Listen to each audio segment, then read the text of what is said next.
ओम नमः सिद्धेभ्य ओम नमः सिद्धेभ्य ओम नमः सिद्धेभ्य। ओकारं बिंदु संयुक्तं नित्यं ध्यायन्ति योगिनः कामदं मोक्षदं चैव ओंकाराय नमो नमः। अभ्ररसदघनौघ प्रक्षालित सकल भूतल कलंकः मुनिभिरूपासि तीर्था सरस्वती हरतु न दूरितम् अज्ञानतिमिरान्धनां ज्ञानाञ्जन शलाकया चक्षुरुन्मिलितं येन तस्मै श्री गुरुवे नमः। श्री परम गुरुवे नमः। परंपराचार्य गुरुभ्यो नमः। सकल कुलुष विध्वंसकं श्रेषां परिवर्धकं धर्म संबंधकं भव्य जीवमनः प्रतिबोधकारकं पुण्य प्रकाशकं पाप प्रणाशकमिदं शास्त्रम श्री गोमट सार जीव का नाम ध्येयम अस्य मूल ग्रंथ करतारा श्री सर्वज्ञ देवास्तज उत्तर ग्रंथ करतारा श्री गंधर्व देवा प्रति गंधर्व देवास्तेषां वचन अनुसारता आसाद्य पूज्य श्री नेमि चंद्राचार्य ने विरचितम् इदं शास्त्रं श्रोतारः सावधानतया शृण्वन्तु। मंगलम भगवान वीरो मंगलम गौतमो गणि मंगलम कुंद कुंदादो जयंधर्मोस्तु मंगलम सर्वमंगल मांगल्यम सर्वकल्याणकारकम प्रधानम सर्वधर्माणां जैनम जयतु शासनम जैनम जयतु शासनम। सरस्वती नमस्तुभ्यं वरदे कामरूपिणि विद्यारंभं करिष्यामि सिद्धिर्भवतु मे सदा। द्वादशं जिनवानी माता की जय। जी ग्रंथराज की जय। नेमिचंदाचार्य की जय। टीकाकर्ता श्री रत्नचंद्र मुख्तार जी की जय। अढ़ाई दीप में विराजमान सभी आचार्य उपाध्याय सर्व साधु के चरणों में नमोस्तु नमोस्तु नमोस्तु। सभी आरिका माता जी के चरणों में वंदामी वंदामी वंदामी। सभी छुल्लक छुल्लिका एलक के चरणों में इच्छा में इच्छा में इच्छा में। सभी प्रतिमाधारी के चरणों में वंदना वंदना वंदना। रूप में विराजमान पूज्य जनों का सादर चरण स्पर्श सभी से सादर जय जिन्हें। हम लोग सिद्धम शुद्धम प्रणम्य जिनिंदवर्णेमि चंद्रमकलंकं गुणरयन भूषणोदयं जीवस परुवणं बोच्छम। हम सभी परम मांगलिक ग्रंथ गोमट सार जी जीव कांड जी का स्वाध्याय कर रहे हैं, जिसके कर्ता रचयिता नेमिचंदाचार्य जी हैं और उसका टीका रत्नचंद्र मुख्तार जी के द्वारा लिखी गई टीका को पढ़ रहे हैं। टीका को पढ़ते हुए हम लोग 10वें गुण स्थान में पहुंचेंगे। गाथा नंबर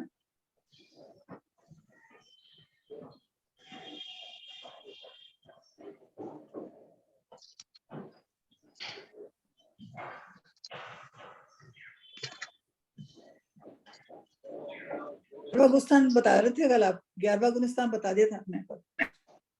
गाथा 61 करा दी थी कल आपने। कर तो बता दी गाथा 61 का। गाथा 61 की शुरुआत हुई थी, विशेषार्थ नहीं हुआ था। गाथा 61 का अर्थ हुआ था। 60 नंबर गाथा का क्या? 61 का 61 61 का ना 61 गाथा चलेगी। हाँ 61 गाथा का अर्थ बता दिया था आपने, विशेषार्थ नहीं हुआ था। 61 गाथा में तो कोई अच्छा कदम पर मतलब हाँ ये आपने कर दी थी। ठीक। कद फल जुद्ध जलम वा सरे सर्वाणीयम यनिम मल्लम।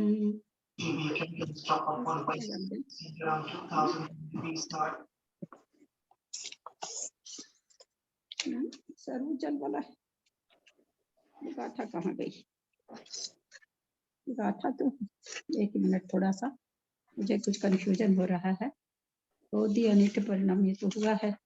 अन्य सभी म्यूट कर ले भाई, आवाज आ रही है। अभी हम बोल भी नहीं रहे कविता जी। 74 पेज नंबर पर है दीदी, 74 पेज नंबर पर। नहीं पेज वेज की नहीं खोल रहे हैं हम। कल सरे जल वाला पढ़ाए थे। अच्छा हाँ नहीं ये 1 मिनट, उस रत्नत्रय वाला।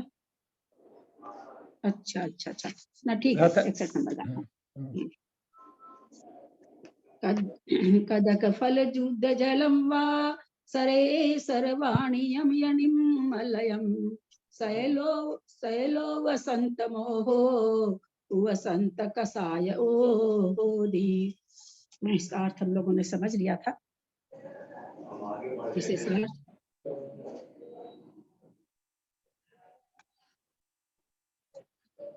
हम लोग किस गुण स्थान की बात कर रहे हैं अभी? 11वें गुण स्थान की बात। तो क्या सभी जीव नियम से 11वें गुण स्थान को प्राप्त करते ही हैं क्या?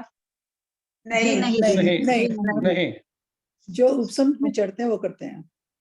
उपसम, क्या उपसम श्रेणी चढ़ना जरूरी है क्या? नहीं, जरूरी नहीं है। जरूरी नहीं है। किस कारण से चढ़ते हैं उपसम श्रेणी? जो प्रकृतियों का क्षय नहीं उपशम करते करता है, किस प्रकृतियों जो का सम करते जो हैं। किसी सत्ता कारण। में किस जो- कारण से उपसम श्रेणी चढ़ता है जीव? जिन जो जीवों के चाइल्ड परिणाम चाइल्ड क्षय मोइनिक करने के उतने नहीं होते हैं, वो लोग उपशम करते हैं। चाइल्ड जिनके मोइनिक परिणामों में क्षायिक छपक श्रेणी जैसे परिणाम नहीं बन पाते हैं और श्रेणी पर चढ़ रहे हैं तो वो उपसम श्रेणी चढ़ते हैं। केवल और केवल कारण क्या है यहाँ पर कि उतनी विशुद्धि को नहीं पा सक रहा है, इसलिए वो उपसम श्रेणी चढ़ता है। अब उपसम श्रेणी एक भाव में हम लोग जान रखे हैं, सभी जानते हैं 2 बार, पूरे संसार काल में 4 बार। कोई जीव है मनुष्य पर्याय में है, चौथी बार उपसम श्रेणी चढ़ रहा है। चौथी बार से चढ़ के नीचे तो उतरेगा, उपसम श्रेणी कन्फर्म ही है, उसमें तो कुछ बाधा है ही नहीं। नीचे उतर के क्या वो उसी भाव से मोक्ष जाने का नियम है, या वो अभी अनंत संसार में संसार बाकी है तो वो संसार परिभ्रमण करके फिर मोक्ष जा सकता है?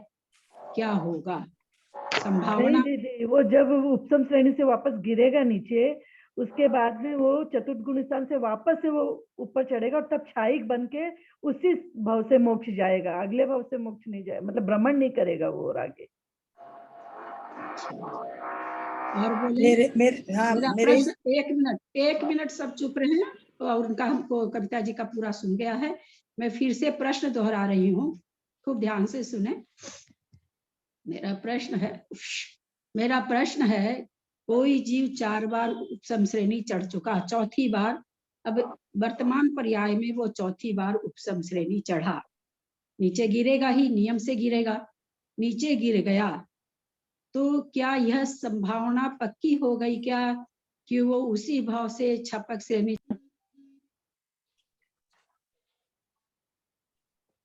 दीदी आप म्यूट हो गए।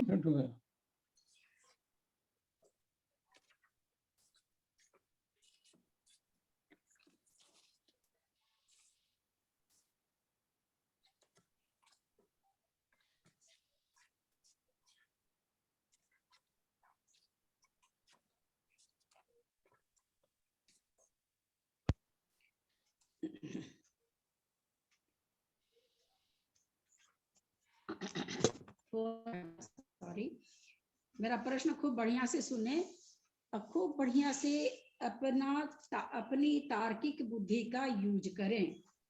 और आपको यूज करना है, आप बहुत बड़े बड़े ग्रंथ पढ़ रहे हैं, ये शुरुआती नहीं है, इसके पहले आपने बहुत बड़ा ग्रंथ सत्संख्याम योग द्वार पढ़ लिया है, कर्णाम योग पढ़ लिया है, कर्म कांड जी सुबह चल रहा है, और कहाँ कहाँ क्या पढ़े वो तो मैं नहीं जानती हूँ, इतना तो मैं जान रही हूँ। इसलिए बिल्कुल बच्चों वाला उत्तर नहीं देना है, और ज्यादा कुछ बोलना भी नहीं है, संभावना है और नहीं है ना, बस इतना ही। कोई जीव चौथी बार उपसम श्रेणी चढ़ के वापस नीचे गिरा, उसी भाव में छपक श्रेणी चढ़ के मोक्ष जाएगा ही, यह नियम है। अथवा वो नीचे गिर के वापस वो नीचे परिभ्रमण करके और फिर वापस अगले भाव में परिभ्रमण करेगा तो भाव तो हो ही गया, फिर मनुष्य भाव पाएगा और छपक श्रेणी मांडेगा और मोक्ष जाएगा। मतलब संभावना वो नियम ही है कि ये नियम है, अथवा क्या नियम है, क्या हो सकता हो, ऐसा नहीं है। होने को तो उपसम श्रेणी कोई नहीं मांडे, एक में छपक मांड के चला जा, वो बात अलग है। यहाँ पर संभावना पूछी जा रही है। तो एक जेठी भाई साहब एक जन उत्तर देंगे, एक साथ कई लोग उत्तर नहीं देंगे। जेठी भाई साहब बोलिए आप। चौथी बार उपशम श्रेणी से उतरने के बाद वो नीचे भी उतर सकता है और फिर संसार भ्रमण कर सकता है। जेठी भाई साहब, आप लोग को सिर्फ इतना ही उत्तर देना है कि उसी भाव से नियम से मोक्ष जाएगा, पहला जाएगा ही, और ऐसा कोई दूसरा नहीं। उत्तर देना है कि नहीं, जरूरी नहीं है कि उस भाव से जाए। इसके अलावा एक शब्द भी कोई नहीं बोलेंगे, कोई किंतु परंतु नहीं लगाना अपने को। उसी भाव से वो मोक्ष जाएगा, ये कोई जरूरी नहीं है, वो ऐसा कोई नियम नहीं। परिभ्रमण भी कर सकता है। कोई बीच में ना बोले, आपको बोलने दिया जाएगा, कोई भी बीच में ना बोले। चलिए, कविता जी का उत्तर हुआ, जेठी भाई साहब का उत्तर हुआ, त्रिशला जी आप बोलिए। जरूरी नहीं है, ये सब जरूरी नहीं है कि वो जाएगा ही। और कोई बोलना चाह रहे हैं? हाँ भाभी, ऐसा कोई नियम नहीं है कि वो उसी भाव से मोक्ष जाएगा, ऐसा कोई नियम नहीं है। और कोई बोलना चाह रहे हैं? इतना पढ़ने के बाद किसी का उत्तर नहीं आता है, इतना पढ़ाने के बाद कम से कम सही या गलत दो चार लोग बोलने की तो हिम्मत करते हैं। उसी भव से मोक्ष जाएगा। ऐसे हाँ, उसी भव से मोक्ष जाएगा। क्योंकि सब आप लोग जितने लोग कम से कम ऑनलाइन है, उनका तो जवाब आना ही चाहिए, गलत या सही। ऐसा आप लोग क्यों सोचते ऐसा, हैं? हाँ, ऐसा नियम नहीं है कि वो जाएगा, मोक्ष जाएगा ही। एक मिनट मेरी बात सुने, इतना जा भी पढ़ाने सकता के है, नहीं बाद भी। अगर आप लोग उत्तर नहीं देते हैं तो ये मेरे लिए तो चुल्लू भर पानी में डूब मरने के समान है। इसका मतलब मैं आप लोगों को कुछ नहीं समझा रही हूँ। जरूरी नहीं है। इसको चलते हुए इसका मतलब है कि मैं आप लोगों को कुछ भी नहीं समझा पा रही हूँ, इसलिए आप लोग उत्तर नहीं दे पा रहे। सही और गलत तो बात की चीज है। दीदी प्रणाम। वो जाएगा ही। एक मिनट, जा भी सकता है, नहीं। हाँ बोलिए विजया जी, बोलिए। जी जी प्रणाम दीदी। वो उसी भाव से मोक्ष जाए ऐसा नियम नहीं है। चलिए अब बोलिए, और कौन बोलना चाहे? हाँ मैं आंटी, बोलूं? मैं बोली जरूरी प्रणाम नहीं है ललिता कि मैं- वो संसार भ्रमण भी कर सकता है। बिल्कुल जरूरी। वो जा भी सकता है और नहीं भी जा सकता, दोनों ही बातें हैं, मतलब विशुद्धि के ऊपर है उसकी। ललिता जी प्रणाम दीदी। मैं बोलूं? ललिता जी मैं बताऊं, मैं बताऊं ललिता जी? छपक श्रेणी नियम से हेलो? 5वीं बार वो छपक श्रेणी चढ़ता है। 4 बार जब उपशम श्रेणी चढ़ लेता है तो नियम से 5वीं बार वो छपक श्रेणी चढ़कर मोक्ष जाएगा। ललिता जी सरला जी एक मिनट, मैंने अभी क्या कहा, क्या नियम पकड़ाया? उसी भाव से मोक्ष जाएगा और उसी भाव से नहीं जाएगा। दो ही उत्तर चाहिए हमको। तीसरा ये 5वीं बार 6ठी बार उत्तर नहीं चाहिए। मेरा प्रश्न सुने, वो उसी भाव से नियम से नहीं मोक्ष जाएगा। जाएगा अथवा नहीं जाएगा। जो प्लीज, जब मैं बोलती हूँ तो चुप रहिए। कैसे कैसे उत्तर आ रहे हैं, लोग उत्तर नहीं दे रहे। मैं पढ़ा के थक रही हूँ और लोग किसी चीज का उत्तर नहीं दे रहे। क्यों दो आदमी एक साथ बोलते हैं? पर क्या विजया जी आपने क्या कहा, बोलिए। मैं पूछती हूँ सबका नाम। जी दीदी जी, उसी भाव से नियम से मोक्ष जाएगा ऐसा नियम नहीं है। अच्छा, जा भी मंजू सकता जैन है, आप नहीं भी बोलेंगे? जा दिल्ली, सकता है। हाँ दिल्ली मंजू जैन, मैं सबसे पूछ रही हूँ, धैर्य रखिएगा। उसी भाव से मोक्ष नहीं जाएगा, मतलब विशुद्धि के ऊपर है उसकी। श्रेणी भी चढ़ मैं सकता है। बताऊं? एक मिनट, कोई नहीं बोलेंगे। ये सब फिर क्यों बोल रहे हैं? सीधा बोलिए ना भाई, नहीं भी जा सकता, जा भी सकता हो, जैसा भी बोले ना भाई, कि जरूरी नहीं कि मैंने क्या बोला, जरूर नियम से जाएगा क्या या नियम से नहीं जाएगा, दो ही उत्तर देना है। विशुद्धि वगैरह, हाँ बोलिए निशा जैन।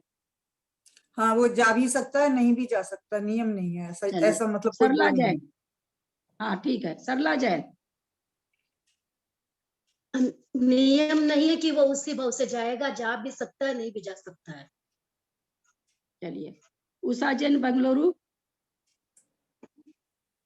नियम नहीं है, वो उसी वक्त से जाएगा या अगले वक्त से जाएगा, मतलब। उषा से ठीक। बीना जैन तो बोल चुकी हैं। हाँ कुसुम छाबड़ा। हाँ प्रणाम ललिता जी, जाएगा। प्रीति जैन। आंटी, नियम नहीं है कि उसी भाव से जाए। हाँ सोनो करके जो है, सोनो है उसी भाव से मोक्ष हाँ। उसी भाव से मोक्ष जाएगा। अच्छा, नेमीचंद भाई साहब। उसी भाव से मोक्ष जाएगा। चलिए, अब दूसरा प्रश्न। हम लोग 4 बार उपसम श्रेणी चढ़ने के बाद भी कोई जीव कितने समय तक संसार में भटक सकता है? आपके हिसाब से तो ये नियम हो गया कि चौथी बार जो चढ़ रहा है वो नियम से उसी भाव से मोक्ष चला जाएगा। ठीक है, मान लीजिए चौथा काल है, यहाँ पर आपके चीजों को आपको समझाने के लिए इतना विस्तार कर रहे हैं। कोई मुनि महाराज 2 बार उपसम श्रेणी चढ़ गए, मरण को प्राप्त हो गए, देव बन गए, देव से आए मनुष्य बने, मनुष्य बन करके 2 बार उपशम श्रेणी चढ़ गए और उतर के 5वीं बार में मोक्ष चले गए। आप लोग का ये कथन है जिन्होंने कहा कि मोक्ष जाएगा। अब हमको ये बताइए, जो आचार्य ने कहा है कि अधपुद्गल परावर्तन काल भटकता है, कोई भी एक बार सम्यक दर्शन ही प्राप्त किया, नीचे वापस आया तभी भटका है, वो काल कहाँ गया?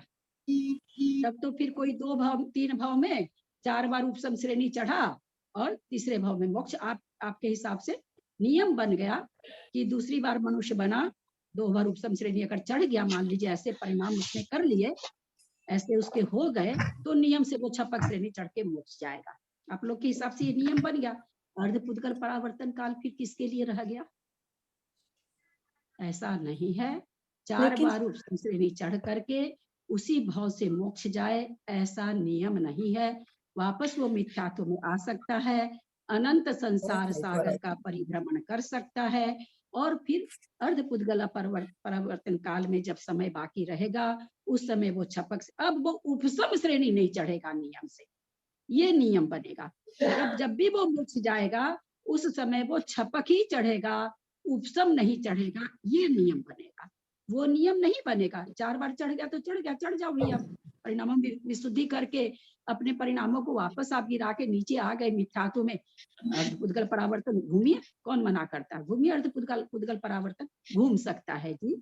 ये नियम नहीं बनता कि किसी भाव में अगर चौथी बार उपसम श्रेणी, हाँ अगर वो अर्धपुद्गल परावर्तन काल खत्म कर दिया है, बचे हुए काल में वो कर रहा है तो अलग बात है। यानी कहने का मतलब कि 4 बार उपसम श्रेणी चढ़ने के बाद भी अर्धपुद्गल परावर्तन काल घूम सकता है, सकता है ना, सकेगा नहीं लगा लीजिएगा। इसलिए ये कभी मतलब नियम है कि जो 4 बार उपसम श्रेणी चढ़ गया वो उसी भाव से मोक्ष जाए, ये नियम कभी भी नहीं बनेगा, बन ही नहीं सकता। जा सकता है 4 बार चढ़ा, नीचे आया, छपक चढ़ गया, लेकिन जरूरी नहीं कि वो जाए ही, नियम नहीं है ना। समझ में आया होगा क्यों नहीं नियम है? क्योंकि पहले ही आप लोगों को कह दिया कि भाई तर्कना से चीज करनी है। हम आप लोगों से उत्तर के रूप में उत्तर नहीं चाहते, तर्कना के रूप में उत्तर चाहते हैं आप लोगों से। लेकिन छपक श्रेणी चढ़ने वाला, हाँ, एक मिनट, आप बोले थे ना छपक श्रेणी चढ़कर उसी भाव से मोक्ष जाएगा या नहीं जाएगा, तो छपक श्रेणी जो चढ़ेगा, प्रश्न वैसा नहीं था। मैं बाद में ज्वाइन हुई, मैंने ऐसा 4 बार जो उपसम श्रेणी चढ़ गया वो नियम से छपक श्रेणी मान करके चला जाएगा क्या? अब तो छपक ही मांडेगा, नहीं जाएगा, इसीलिए तो मान ही नहीं सकता है ना। तो मैंने ये कहा था क्या उसी भाव से वो नियम से छपक से नहीं मोक्ष जाएगा? तो मैंने कहा क्या उसी भाव से वो नियम से छपक की श्रेणी चढ़ जाएगा क्या, अथवा नहीं चढ़ेगा, मरण करके घूमेगा, जो भी उसकी व्यवस्था बनेगी। मैंने ये पूछा था। भाई श्रेणी तो छपक ही चढ़ेगा, 4 बार हो गया तो ये तो मोटा नियम है ही है, ये तो बहुत काल से प्रवचनों में आता है, तो सभी कोई जानते हैं। तो जाने को पहली बार में छपक श्रेणी मान के चला जाए, 1 बार उपसम श्रेणी मान के चला जाए, 2 बार मान के चला जाए, 3 बार मान के चला जाए, 4 बार मान के, फिर तो जाएगा ही जाएगा, लेकिन उसी भव से जाए ये जरूरी नहीं है। दीदी प्रणाम।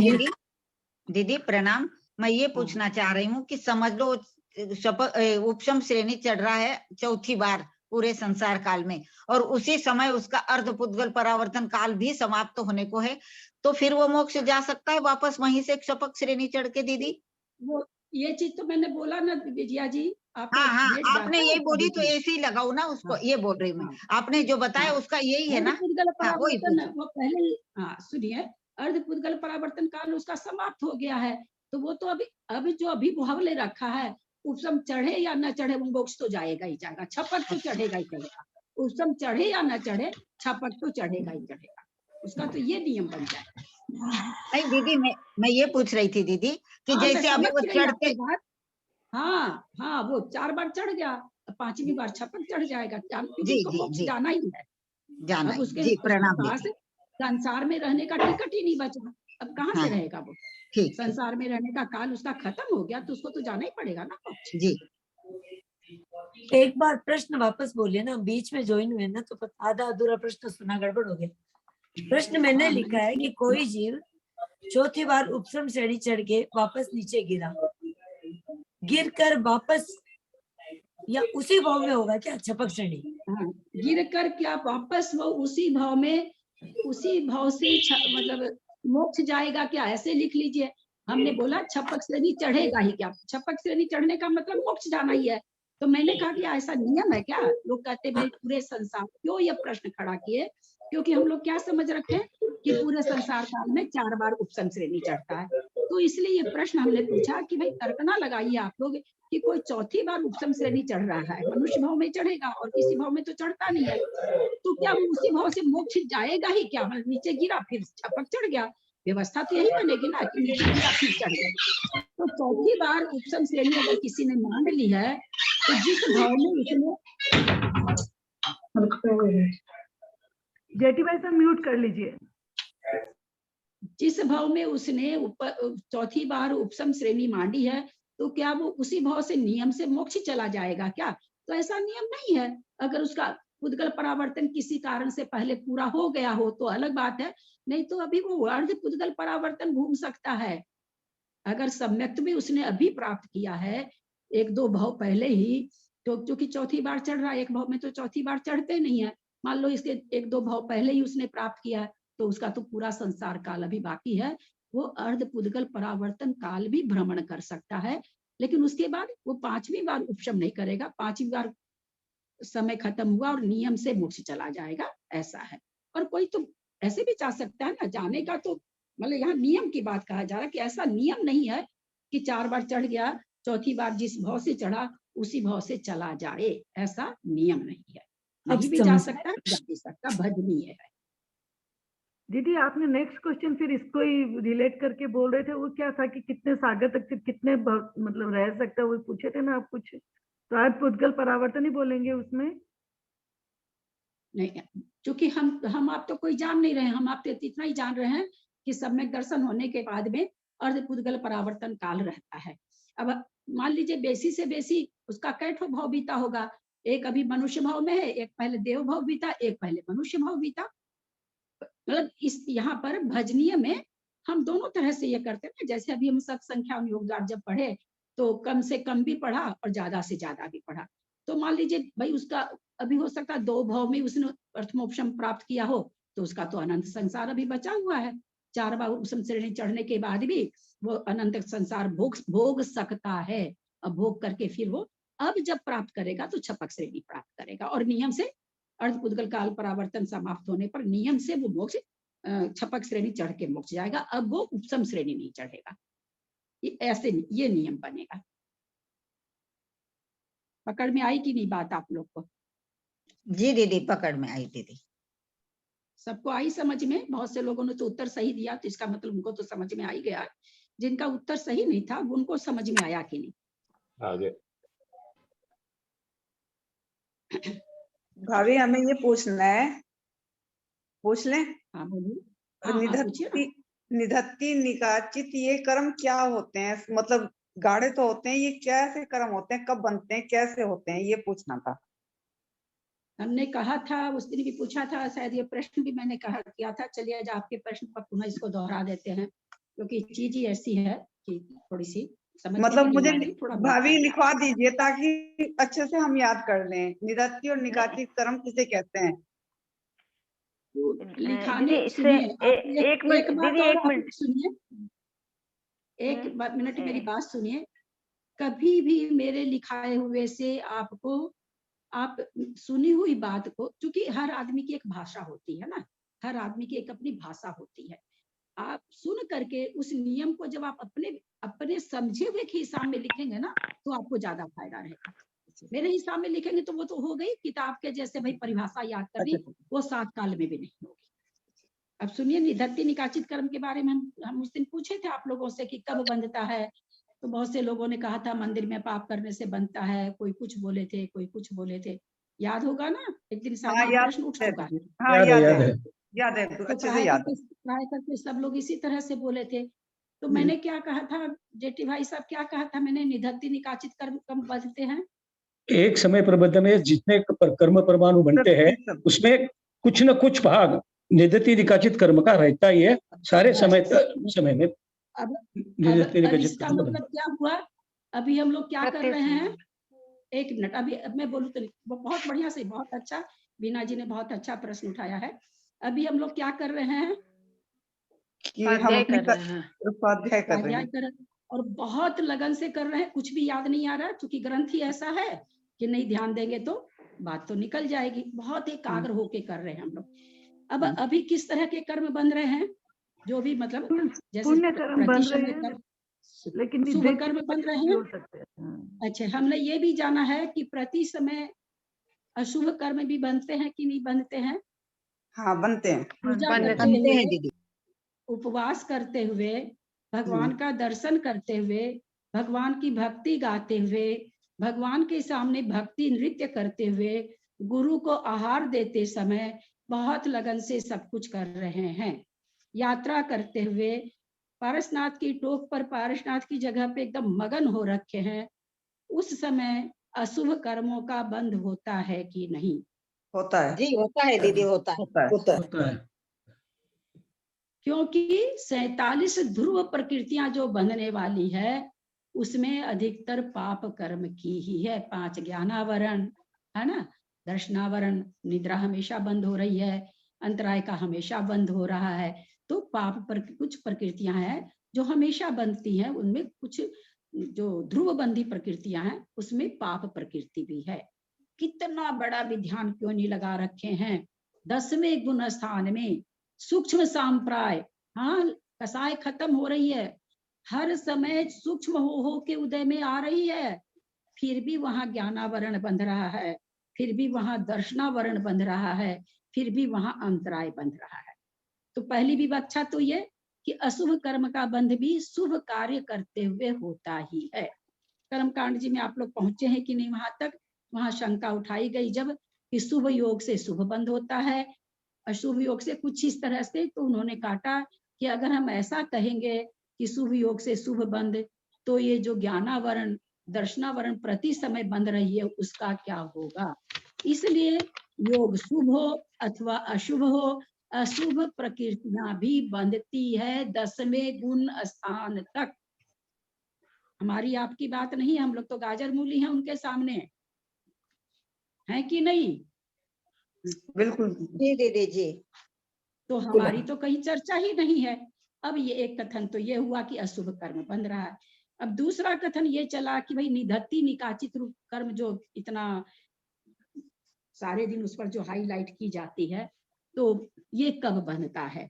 तो अभी जेठी भाई साहब ने उत्तर दिया कि भाई जिस समय हम, जैसे अभी भी क्योंकि प्रति समय बंध रहा, तो हमारे तो कर्म बंध अभी भी हो रहा, तो अभी भी निधत्ति निकाचित रूप कर्म बंद हो रहा है।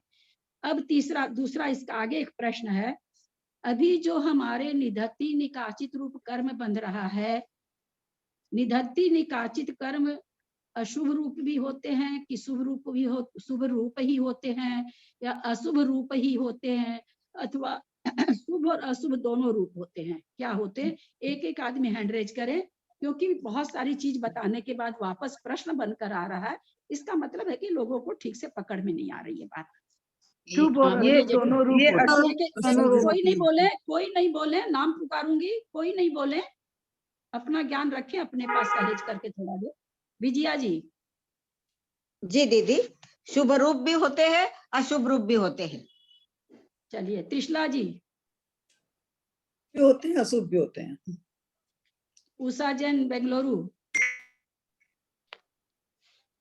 ये दोनों होते हैं दीदी, शुभ और अशुभ रूप दोनों ही बनते हैं प्रति समय। मंजू जैन। जल्दी जल्दी फटाफट, देरी नहीं लगाइए। शुभ और हाँ, शुभ और अशुभ दोनों ही बंधते हैं। दोनों ही होते हैं। निशा जैन। तो अशुभ ही होते हैं ज्यादातर, तो यही सुना है कभी अशुभ। फिर आपने एक शब्द क्यों जोड़ा। सॉरी, अशुभ ही होते हैं जी। शुभ रूप होते हैं। अशुभ। हाँ? अशुभ ही अशुभ होते हैं। रूप होते हैं। हाँ चलिए, बीना जैन। शुभ और अशुभ दोनों रूप होते हैं। दोनों होते हैं। कविता जैन। शुभ और अशुभ दोनों रूप होते हैं। चलिए, सुमन जैन आप बोलेंगी। शुभ और अशुभ दोनों रूप होते हैं। कुसुम जी। दोनों होते हैं, शुभ और अशुभ दोनों रूप होते हैं। सुमन सेठी आप बोलेंगे। वैसे आप तो कोई क्लास बहुत शुभ कम और करी अशुभ है, दोनों रूप होते हैं, ये आपके पर पास हाँ, क्योंकि कर्णन योग में ये बात आ चुकी है। और कोई सरोज तुम बोलोगी? तुमको तो लगता है मैं नींद बोलूं? आ रही है, एकदम थकी हुई लग रही हो। नींद नहीं आ रही है, दोनों मैं ही बोलूं? होते हैं। कैसे होते हैं? शुभ अशुभ उषा दोनों ही सेठी बनते। बोलो। बहुत हल्का उत्तर है, बहुत बार बताया जा चुका है। उषा सेठी फटाक से खोल के हाँ और ना। पता नहीं है भी कि नहीं। चलिए, निमिचंद भाई साहब। दोनों ही होते हैं। प्रीति जैन। आंटी, शुभ और अशुभ दोनों रूप होते हैं। अब चलिए, जो जिनका ऑन नहीं उनको नहीं पूछेंगे। अब मैं- एक बात बताइए, अपने मैं- लोग मैं ये पूछूं? कर्णन योग का स्वाध्याय करने के पहले कितने लोग जानते थे कि ये कर्म दोनों रूप होते हैं? ईमानदारी से बताइएगा। दीदी मैं नहीं जानती थी। हम नहीं जानते थे। हम नहीं नहीं जानते जानते थे। थे। हम हम तो नहीं केवल नहीं पुराण जानते। जानते थे, अशुभ ही जानते हम थे। भी मैं भी नहीं जानता था। हम लोग तो अशुभ ही रूप जानते थे, केवल शुभ रूप नहीं जानते थे। नहीं दीदी, कारण आपने है ना जब उसको। दीदी जब आपने हाँ, फर्स्ट में जब वो पढ़ाए थे कर्णन योग दीपक, तभी भी आपने बताई थी ये सेम बात कि शुभ और अशुभ हाँ। दोनों रूप होते हैं। तब उसी पर, हाँ उसी समय बताया हाँ, था मैंने। उसी से नहीं पता कहते चला। मेरे बताने के पहले से आप लोग जानते थे क्या? नहीं नहीं नहीं पहले नहीं, तो नहीं, ऐसे भी बिल्कुल मानते नहीं थे। जानते। जानते थे। नहीं नहीं जानते। जानते। दीदी इसमें अब इसमें मैं देखिए। कुछ बोलना हाँ। चाहता हूँ। हाँ निधत्ति निकाचित बोलिए। कर्म दोनों रूप मतलब शुभ अशुभ दोनों प्रकार के बनते हैं, लेकिन एक समय में एक ही प्रकार के बनते वो तो एक समय में एक ही बंधेगा ना भाई साहब। हैं। हाँ, दोनों एक साथ कैसे बंधेंगे? वही तो शुभ अशुभ दोनों भी बन सकते हैं। हाँ हाँ, दोनों एक साथ कोई कर्म नहीं बंधेगा। कोई नहीं, भी बाकी ऐसा कर्म नहीं जो एक बाकी साथ 8 बंधे। ये 8 कर्म का एक साथ बंद होता है, जो अपन बोलते हैं 7 कर्मों का। 8 आयु कर्म कर्म छोड़ एक के। साथ बंद होता है। एक मिनट, एक कर्म की 2 विरोधी प्रकृतियां एक साथ नहीं बंधती है। हाँ, तो निधत्ति निकाचित रूप एक कर्म की शुभ और अशुभ रूप दोनों एक साथ कैसे बंधेगी? वो तो बंध ही नहीं सकती है ना। अब देखिए, अब आप लोग को यही चीज हम समझाना चाह रहे हैं। प्रवचन में जब भी हम भी प्रवचन ही सुने आपके जैसे, और कई वर्ष पहले की बात है, नीचे हम लोग के स्वाध्याय, उसमें मैंने एक दिन ये प्रश्न उठाया था। उस समय तो पता नहीं कुसुम जी वगैरह बैठती थी भी कि नहीं, कि ये आप लोग जो सबके सब इतना हल्ला करे रहते हैं। मैंने यही कहा था, अरे निधत्ति रूप कर्म बंध जाएगा। आप ये कहिए ना कि शुभ कार्य करते हुए निधत्ति रूप कर्म बंधे। आप लोगों ने निधत्ति निकाचित को बुरे रूप में क्यों कर दिया? हमको तो आज तक नहीं समझ में आया, निधत्ति निकाचित को लोग बुरा कैसे कर दिया। आचार्य श्री जब आए थे यहाँ पर, ब्रह्मा सागर जी सबको पता है, 2010 में आए थे। मैं उस समय इतना स्वाध्याय नहीं कर रखी थी। मैंने उस समय भजन बनाया, वो होगा मेरे पास, कि मेरा निधत्ति निकाचित कर्म का उदय आया कि आप कलकत्ता आए। मेरी उसमें ये लाइन है उनमें, कि मेरे निधत्ति निकाचित कर्म का उदय है जो आचार्य श्री कलकत्ता पधारे। इस तरह से करके एक भजन बनाया था मैंने। उस समय तक हमारे स्वाध्याय में भी लोग, मैंने उस दिन फिर कैसी बात कि भाई साहब थोड़ा सा कहना, आप लोगों को आप चीजों को अच्छी तरह से पेश करिए।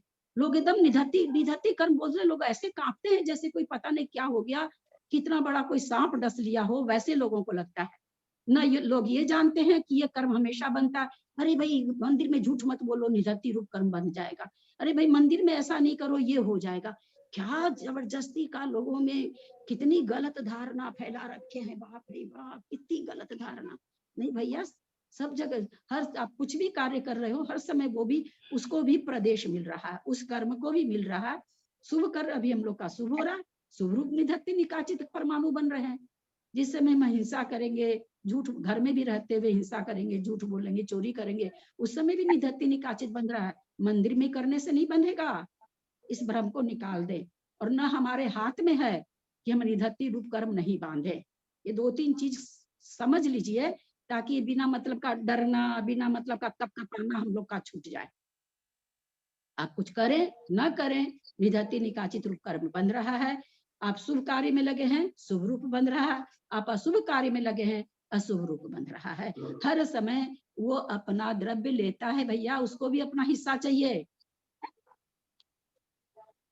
पेट में बच्चा आ गया, वो कहता है बंटवारा अगर कर रहे हो तो मेरा भी हिस्सा बांटो तुम, उसको भी अपना हिस्सा चाहिए। तो 2-3 चीजें आप लोग समझ लें निधत्ती निकाचित के लिए। पहले तो हर समय इसको भी द्रव्य मिलता है, बंटवारा जैसा होता है, जिस रूप होता है, ऐसा अलग से हमको पढ़ने नहीं मिला है कि कितना भाग मिलता है कैसा, ये सब अभी तक इन ग्रंथों में तो नहीं है। हम लोगों ने पिछली गाथा में देखा ही, कसाई पाहुर से कैसा कैसा, कसाई चूरनी से कसाई, कसाई पाहुर से कैसा कैसा कथन आया, हाँ कितना भारी कथन आया। तो बड़े बड़े ग्रंथ हैं, वहां पर बहुत सारी चीजें होंगी जो हम नहीं जानते, लेकिन प्रति समय मिलता है। पहली बात, निधत्ती निकाचित रूप पाप रूप भी होता है, पुण्य रूप भी होता है। अब कहते किसको हैं, जो बीना जी का प्रश्न था, ये ऐसा कर्म है जो जिसकी उदय और उदीरना नहीं करा सकते। असमय में कोई सोचे भाई तप के द्वारा पुण्य कर्म को तो करने की जरूरत ही नहीं रहती, हम तपस्या कर रहे हैं, 8वें गुण स्थान में है, परिणामों की विशुद्धि चल रही है। हमारे निधत्ती निकाचित रूप जो पाप रूप से बंधे हुए हैं, वे खिर जाए ऐसा साध काल में नहीं होता, वो उदय में आके रहते हैं, उदीरना भी नहीं होती। अच्छा, निधत्ती का तो क्या नाम है, सो अपकर्षण उत्कर्षण संक्रमण तो होता है, निकाचित का तो वो भी नहीं होता। तो कहने का मतलब, होता है तो क्या, होने से क्या हुआ, उदय में तो ला नहीं सकते। हम अपकर्षण करके उदय में ला सके तब तो अपकर्षण किया हुआ काम आया, नहीं क्या काम आया, ठीक अपकर्षित होकर नीचे के समय में आ गया, उदयावली में नहीं ला सकते उसको। तो निधत्ती निकाचित कर्म का मोटे रूप में हम लोग ये जान लें कि हम चाहे कि उसको, चाहे वो शुभ रूप हो चाहे अशुभ रूप हो, हम किसी भी व्रत उपवास से, तपस्या से, ध्यान से नीचे ले आए, अथवा खिरा दे असमय में, 2 बरस के बाद आना था, आज खिरा दें, ये किसी तीर्थंकर में भी शक्ति नहीं थी। फिर उस कर्मों को क्या भोगना ही पड़ता, तब तो तीर्थंकर को भी भोगना पड़ेगा। आचार्य कहते हैं एक निधत्ती निकाचित कर्म अगर तुमको बचना है इससे, तो 9वें गुण स्थान को प्राप्त करो, वो भी छपक श्रेणी वाला प्राप्त करो। वो छपक श्रेणी के जो परिणाम होते 9वें गुण स्थान में, उन परिणामों से ये कर्म खत्म हो जाते हैं, संक्रमित होकर के उदय में आके खत्म हो जाते हैं, ऐसा कहते हैं इसको। कर्म तो जो बंधा उदय में आएगा, उदयावली में तो आएगा ही, फल नहीं बनेगा, तो उदयावली में आएगा, वहां इसको हम अनिवृत्तिकरण परिणामों से निधत्ती निकाचित और क्या था, एक था कौन सा था, अप्रशस्त उपशमनाकरण, ये तीनों कर्म अनिवृत्तिकरण के परिणामों से ही खत्म होते हैं, ऐसे नहीं खत्म होते हैं। इसको अपने समय में उदय में आते हैं, कितनी भी तपस्या करो, कितना भी कुछ करो, अपने समय में उदय में आके ये फल देंगे ही देंगे। शुभ होंगे तो शुभ रूप दे देंगे, अशुभ होंगे तो अशुभ रूप दे देंगे, जैसे होंगे उसी रूप देंगे, बदल के नहीं देंगे, और अपने समय पर देंगे। सबसे बड़ी बात क्या है, अपने समय पर देंगे। निकाचित कर्म तो थोड़ा सा भी बदल भी नहीं सकता है, निधत्ती कर्म तो फिर संक्रमित होता है, निकाचित कर्म तो संक्रमित नहीं होता है, इसलिए वो उसी रूप फल देता है। बीना जी समझ गए कि नहीं?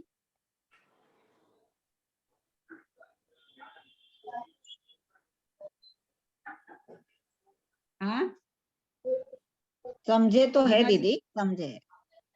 नहीं, बीना जी का प्रश्न था, जिनके प्रश्न पर ये इतना विवेचन चला है। बीना जी समझे कि नहीं?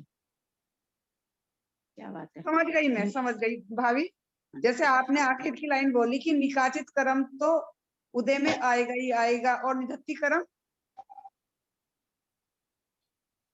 अगर निकाचित निधत्ती कर्म सत्ता में बैठे रहते हैं और 9वां गुण स्थान प्राप्त होता है, तो अप्रशस्त उपसामनाकरण के वाले कर्म, निधत्ती रूप कर्म, निकाचित रूप कर्म वहां बिना भोगे खत्म आते हैं। भोग उदय में तो आते ही हैं, पर वो पता नहीं चलता, उसको सत्ता से खत्म कर दिया जाता है अनिवृत्तिकरण परिणामों से। कहीं भी इसका नहीं है, बस इतना ही जानेगा। और बिल्कुल भी इन कर्मों से डरने की जरूरत नहीं है, क्योंकि ये शुभ रूप भी है और अशुभ रूप भी है। और कहीं ऐसा नहीं है कर लेंगे, बहुत तो आवाज आ रही है, सभी म्यूट कर लेंगे। बहुत लोगों का खुला है दीदी, बहुत लोगों का खुला है। मैं क्या करूं, खुला है। ललिता जी, प्रति समय बंधने वाले कर्मों में इनका भी बंटवारा होता है। हाँ, कुछ न कुछ प्रदेश, बंटवारा से मतलब नहीं है, हाँ, कुछ न कुछ प्रदेश निधत्ति निकाचित रूप भी रहते हैं। कुछ न कुछ प्रति समय बंधने वाले कर्मों में कुछ न कुछ प्रदेश निधत्ति निकाचित रूप भी होते हैं। फिर हम परिणामों को कैसे जाने कि किन परिणामों से ये बंधते हैं? वो नहीं पकड़ में आ नहीं सकता ना। तो इसीलिए तो कहे ना कि घर में चोरी करेंगे तो उस समय जो कर्म बंधेगा तो निधत्ति रूप नहीं बंधेगा, ऐसा नहीं है। जो पाप कर्म है वो मंदिर में भी पाप है। लोग डराने के लिए क्या कह देते हैं, क्योंकि मंदिर में लोग अच्छी तरह रहे तो लोगों ने क्या निकाल दिया इसको, अरे भाई मंदिर में झूठ बोलोगे तो वह निधत्ति रूप कर्म बंध जाएगा। हम वही समझाना चाह रहे हैं, कर्म कहीं भी करिए, शुभ करिए अशुभ करिए, प्रति समय निधत्ति निकाचित रूप भी कुछ प्रदेश उसमें होते हैं। बस। सुंदर, बहुत सुंदर दीदी, अच्छे से। तो फिर एक मिनट दीदी, फिर जो पार्श्वनाथ भगवान के ऊपर केवल ज्ञान होने के पश्चात जो उपसर्ग आया वह किस तरह का कर्म था? हाँ, हो क्या सकता उनका कहेंगे? कभी कभार बहुत बहुत पर्याय का इसका ये प्रश्न तो मेरे से उस समय किया गया था जब मैं जैन धर्म जानती भी नहीं थी। बहुत बड़ी माता जी ने किया था मेरे से ये प्रश्न, ललिता तुम्हारा क्या मानना है। उस समय मैं जैन धर्म नहीं जानती थी ज्यादा, लेकिन चूंकि साइंस की पढ़ी हुई तो थोड़ी सी तर्कना विशेष है मेरे में।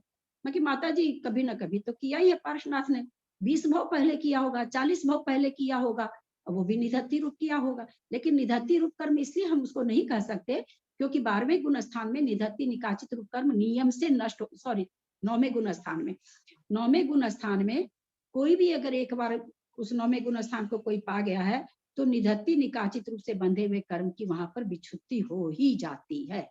अब पार्श्वनाथ भगवान का केवल ज्ञान करने पर जो उपसर्ग हुआ, कुछ नियामक भी हो सकता है, कुछ और भी कारण हो सकता है ना। ऐसा उसको निधत्ति रूप निकाचित रूप हम लोग इसलिए नहीं कह सकते कि 9वें गुण स्थान के आगे निधत्ति निकाचित रूप कर्मों का उदय नहीं होता है, इसलिए उसको हम कभी भी ये नहीं कह सकते। ये जरूर आता मन में, उस समय निधत्ति निकाचित रूप हमने कहा भी नहीं था। माता जी से कहा था, माता जी मुझे तो यही लगता है, मेरा अपना मानना है कि पार्श्वनाथ भगवान ने 70 कोड़ा कोड़ी का कर्म बंधा हुआ, 30 कोड़ा कोड़ी का, 40 कोड़ा कोड़ी का। वहां पे कोड़ा कोड़ी कितना बड़ा होता है, तो किसी भाव में हो सकता बंधा हुआ हो, वो अपकर्षण उत्कर्षण होके नहीं खीरा हो, ब्याज ही उस पर ब्याज ही बढ़ता जा रहा हो, कौन जानता है। तो होना तो चाहिए कि अपना ही कर्म नहीं, अगर फिर सारे ही तीर्थंकरों पर उपसर्ग होना चाहिए। अगर उपसर्ग जरूरी है तो सारे तीर्थंकर पर होना चाहिए। तो मुझसे माता जी ने पूछा था, मैंने अपना ओपिनियन दिया, मैं सही थी कि गलत थी मैं नहीं जानती हूँ, और आज भी मैं नहीं जानती हूँ मैं सही हूँ कि गलत हूँ। पर मेरी जितनी सी बुद्धि है तर्कणा की, मुझे ये लगता कि नहीं, कभी भी बिना किए हुए कर्मों की सजा नहीं मिलती है, कभी भी नहीं मिलती है। एक बाल भी, इतने सारे सिर में बाल है, कंघी करते हैं, एक विशेष बाल टूटता है, क्यों टूटा वो मेरा अपना जो चिंतन चलता है सामाजिक में, वही बाल क्यों टूटा। कई बार कंघी यहाँ खूब जोर से करते, मैं अपना स्वभाव बताती हूँ, मैं पूरे घर में बदनाम हूँ कि भाभी बालों को बहुत मतलब बहुत सताती है, सभी कोई मेरे को दौरान मैं एकदम झड़झड़ करके करती रहती हूँ। यहाँ से एक बाल नहीं टूटा, और नीचे बहुत प्रेम से धीरे धीरे झाड़े क्योंकि दर्द हो रहा था इसे, तब टूट करके बाल हाथ में आ गए। क्यों भाई, उसकी आयु पूरी हो चुकी थी, आगे वाले जहां हम कर रहे थे वहां आयु उसकी पूरी अभी नहीं थी। मेरा अपना चिंतन है, तो मुझे तो लगता है कि एक एक चीज में उसकी क्या कहेंगे, मतलब उपादेयता कहो, एक एक वस्तु की अपने खत्म होने का, नव निर्माण का उसकी अपनी क्षमता है, उसको कोई नहीं बदल सकता है। मेरा तो यही, मेरे को ये सिद्धांत लगता है। मैं गलत हो सकती हूँ, मेरा अपना चिंतन है, कोई आचार्यों से मेरी इतनी बात नहीं हुई है। दीदी प्रणाम। दीदी आप बिल्कुल गलत नहीं है, सेम टू सेम। जब बेनाड़ा जी गुण स्थान पढ़े, जो आपने पूरा डिटेल दिया वो का वो उन्होंने 9वें गुण स्थान का बताया है कि निधत्ति निकाचित ऐसे कर्म है जो टाले नहीं टहते, बिना फल दिए नहीं तेज में घटना बढ़ना मिलता, ऐसे दृढ़ क्रम भी ढीले 9वें गुण स्थान में ढीले पड़ जाते हैं। उनका निधत्ति निकाचित पाना समाप्त होकर हार्ड व सॉफ्ट बन जाते हैं और कर्म की शक्ति नष्ट हो जाती है। सेम बात उन्होंने पढ़ाई। नहीं, वो तो खैर शास्त्रों में लिखा है सुमन जी, वो तो शास्त्रों में ही लिखा है, इसलिए उसको तो बेनाड़ा जी क्या कोई भी बोलेंगे तो वही बोलेंगे। अभी उन्होंने उनका कहा ना, पार्श्वनाथ भगवान का पूछा, उस परिप्रेक्ष्य में मतलब चर्चा चल रही कि उनको जैसे उन्होंने कहा तब तो निधत्ति निकाचित माने, तो वो हम करें, उसके आगे निधत्ति निकाचित रूप कर उदय में नहीं आ सकते कभी भी। और वो तो वैसे भी मतलब मोहनीय कर्म उनका नाश हो चुका है ना, वो तो अभी केवल ज्ञान होने वाला है, उस समय उनको उपसर्ग हो रहा है। तो भाई ऐसा है, अगर कर्म शास्त्र ये कहता है कि निबंधे हुए कर्म ही फल देते हैं। जो कर्म हमने नहीं बांधा वो फल हमको कैसे मिल सकता है भाई? सारी जितनी 32 भावना है और है, सब में तो एक ही चीज है भाई, कर्म अपने बंधे कर्म फल देते। बहुत तरह से चौपाइयां बनी हुई है और सभी धर्म में, मैं तो कई धर्म पढ़ी इसलिए मैं कह रही हूँ कि सभी धर्म में कि भैया अपने किए हुए कर्म फल देते, दूसरा कर्म करे और उसका फल हमको मिले, ये तो सात काल में नहीं हो सकता है। तो पार्श्वनाथ पर इतना बड़ा उपसर्ग आया, किसी और का किया हुआ तो नहीं आना चाहिए। कर्मकांड के हिसाब से तो यही घटित होता है, और बाकी भाई केवल ज्ञान की चीज तो केवल ज्ञान में पता चलती है। तो लेकिन निधत्ति निकाचित रूप उसको हम नहीं कह सकते कि निधत्ति रूप से बांधा हुआ था इसलिए उदय में आया, नहीं, ऐसा नहीं कह सकते। ठीक है दीदी। निकांचित का कुछ मीनिंग, जैसे निकांचित मतलब बिना वांछा वाला, ऐसा कुछ मतलब कोई मीनिंग है तो बताइए ना, शाब्दिक अर्थ क्या है इसका? विचार तो नहीं किया कविता जी, वैसे मेरे को आदत तो है शब्दों की, केसी भाई साहब कहते हैं बहुत ऑडिट करती हैं, लेकिन मैंने इस पर अभी ऑडिट नहीं करी कभी। आप ऑडिट करके बताइए, क्योंकि मेरे मन में ये चीज आ रही है कि ये कैसे होता है, मतलब क्या बोले। देखेंगे देखेंगे, अभी तक तो मैंने चिंतन नहीं किया इसके ऊपर, है ना, अगर कभी करी तो बता दूंगी बिल्कुल बता देंगे। अब आप लोगों को निधत्ति निकाचित में थोड़ी सी भी शंका नहीं करेंगे, बहुत बड़े शास्त्र की उसमें बैठे हुए हैं, आप शास्त्र सभा में बैठे हैं और बहुत बड़े शास्त्र के सन्मुख बैठे हैं। हमारे लिए तो ये शास्त्र लास्ट शास्त्र कह सकते हैं। लब्धि सार तो थोड़ा पता नहीं, बहुत ऊंचा ग्रंथ होगा, कितना हम लोग के पकड़ में आए नहीं आए, तो अपने लिए तो यही पकड़ में आ जाएगा पूरा अंत तक, तो हमारे लिए बहुत बड़ी बात हो जाएगी। तो इसलिए हम लोग ललिता जी, अनिर्वृत्ति कर्म परिणामों से निधत्ति निगाचित कर्म समाप्त हो जाते हैं 9वें गुणस्थान में कि ढीले पड़ जाते? ढीले पड़ेंगे उपसम श्रेणी वाले के, उसके आगे उदय में नहीं आ सकते का मतलब क्या होगा? खत्म होना। सत्ता से नष्ट थोड़ी हो जाए। हाँ, सत्ता से वहां पर मान लीजिए अब जैसे ज्ञानावरण कर्म है ना, दक्षिणावर्ण कर्म, वहां पर जो कर्म नाश हो रहे हैं ना, वो उस रूप से होंगे तो नाश हो जाएंगे। अब जो कर्म आगे जाके बंध विच्छुत्ति हो रही है वो वहां जाके नाश हो जाएंगे, वो उदय में नहीं आएंगे, 9वें गुण स्थान के आगे उदय में नहीं आएंगे। लेकिन अगर कोई उपसम श्रेणी चढ़ रहा है, उपसम श्रेणी से नीचे वापस आएगा, वापस उसको उस रूप कर्म हो जाएंगे। हाँ, वो नीचे आगे हाँ, छपक श्रेणी वाले के आगे उदय में नहीं आएंगे, वो धीरे धीरे सत्ता से, अब जहां जिस कर्म की बंध विच्छुत्ति जैसे वहां पर हो रही है ना भाई, 16 नाम कर्म प्रकृति की और दर्शनावरण 3 की और 13 नाम 16 प्रकृति की हो रही है। ये 16 प्रकृति में कोई ऐसे भी निषेध थे, नियम से थे, निधात्ति और निकाचित रूप बंधे हुए थे, वो सारे प्रदेश खत्म हो जाएंगे, छीन होते होते होते यहाँ पर खत्म हो जाएंगे, वहां पर बिना फल दिए खत्म हो गए। पर उपसम वाले के तो दोबारा आ सकते हैं ना? उपसम वाला तो अंतर कर्म करके जा रहा है, वो तो वापस वहां आएगा तो आएगा ही ना। वो तो 16 प्रकृति वैसे की वैसे उसको उदय में आ जाएगी ना, जब वो वापस गिर के आएगा तो सारी प्रकृतियां पुनः उदय में आ जाएगी। उसको तो सत्ता से नष्ट ही नहीं हुआ ना, उसको तो आएगा ही आएगा ना। दीदी, इससे ये सिद्धांत निकल के आ गया क्या कि एक तो 11वें गुण स्थान में ही निधत्ति 9वें गुण स्थान में निधत्ति निकाचित कर्म खत्म हो जाते हैं अगर छपक श्रेणी कोई चढ़ रहा है तो। और दूसरी बात कि आप जैसे अपन जब ये उपसामना पढ़ा रहे थे तो आप बोले थे कि निकाचित कर्म अपना फल, आज भी बोले हैं शायद ये सेंटेंस, कि निकाचित कर्म तो अपना फल देख के ही झड़ते हैं, तो वो 9वें गुण स्थान तक आके झड़ जाएंगे, पूरे खत्म हो जाएंगे, ऐसा नहीं। एक मिनट देखिए समझने में कितनी बड़ी गलती हो जाती है। निधत्ति निकाचित कर्म किसे कहते हैं? उसे कहते हैं जिसकी उदय और उदीर्णा नहीं की जा सकती। उदय और उदीर्णा नहीं की जा सकती का मतलब समय से पहले उदय में नहीं ला सकते, सबसे पहली बात तो। निधत्ति निकाचित कर्म को हम, जैसे मान लीजिए उसकी अबाधा काल 10 साल पड़ी है, कोई कर्म की 10 साल पड़ी है, जैसे मान लीजिए अभी हमारे निधत्ति निकाचित कर्म अगर प्रति समय बंधते हैं तो प्रति समय उदय भी तो आ रहे हैं, ऐसा थोड़ी कि वो इकट्ठे हो जाएंगे। स्थिति जो पड़ रही है सब कर्मों में, तो एकदम बहुत अच्छा आपका प्रश्न है। आप गलत समझे तो अच्छा ही रहा और खुलासा हो जाएगा। जैसे मान लीजिए अभी हमारे कर्म बन रहे हैं, प्रति समय हम स्वाध्याय कर रहे हैं, हमारे अभी भी कर्म बन रहे हैं, प्रति समय बनते हैं। और उसमें कुछ हम अभी जैसे हमने समझा कि प्रति समय बनने वाले कर्म में कुछ प्रदेश निधत्ति निकाचित रूप रहता है। अब अभी हम जो कर्म बांध रहे हैं उसमें कोई स्थिति पड़ रही है ना, कोई कर्म 10 साल के बाद आएगा, कोई 20 साल के बाद आएगा, कोई अंतर्मुख के बाद ही आ जाएगा, कोई 100 साल के बाद आएगा, कोई 200, जैसी स्थिति रहेगी सबकी अपनी अपनी स्थिति पड़ेगी। तो उस निधत्ति निकाचित रूप जो प्रदेश बंधे उसमें भी तो स्थिति पड़ी, समझ रहे हैं ना कि पड़ी कि नहीं, कि उसको अलग छांट देगा, ऐसा होगा क्या? पड़ी ना? हाँ, उसमें भी पड़ेगी, है ना। सभी कर्म सभी निषेकों में पड़ती, निषेक रचना तो प्रति समय हो रही है, एक आवली के बाद निषेक रचना हो जाती है, जिसको उदयावली के बाद सारी निषेक रचना हो जाती, कौन सा प्रदेश कब उदय में आएगा। अब मान लीजिए हमने पहले कोई बांधा था, उसके निषेक का उदय अभी आ गया, निधत्ति रूप निकाचित रूप अभी हमारे इसमें प्रति समय आ रहे उदय में, तो प्रति समय अभी भी तो आ रहा है ना उदय में, अभी भी तो उदय में प्रति समय आ रहे हैं। तो निधत्ति निकाचित रूप जो कर्म बंधे हैं उनमें भी डिग्री है ना, 1 डिग्री से लेकर के कहाँ तक होंगे भगवान जाने। ऐसा थोड़ी है कि निधत्ति निकाचित रूप भाई 100 डिग्री का होता है और सबको 100 डिग्री ही, ऐसा नहीं बताया आचार्य ने, वो कसाय के अनुसार डिग्री पड़ेगी। एकदम व्यवस्था को समझिए बहुत बढ़िया से।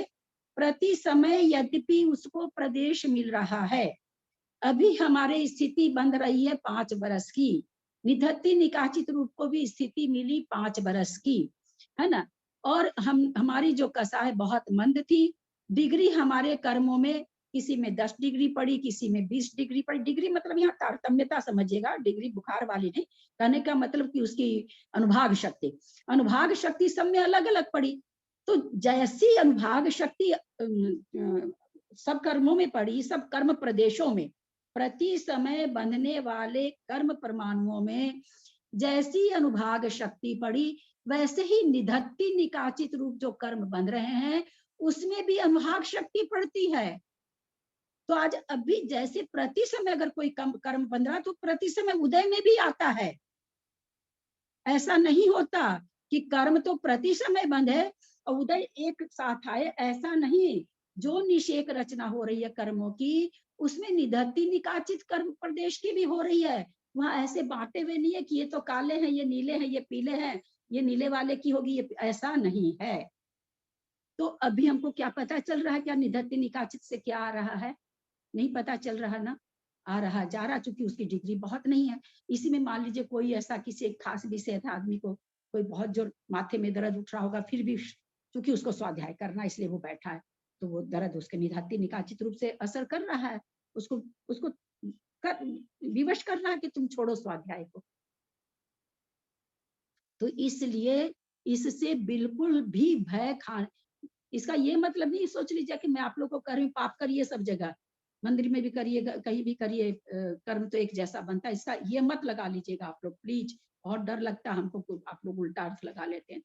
तो ये समझ के रहिए कि जिस तरह से प्रति समय कुछ प्रदेश निधत्ति निकाचित रूप होते हैं, बंध में तो उदय में भी हैं, सत्व में भी हैं, तीनों में रहेंगे। ऐसा नहीं कि केवल बंध भी, उदय कब आएंगे, उदय का इकट्ठा होके आएंगे, ऐसा नहीं होता है।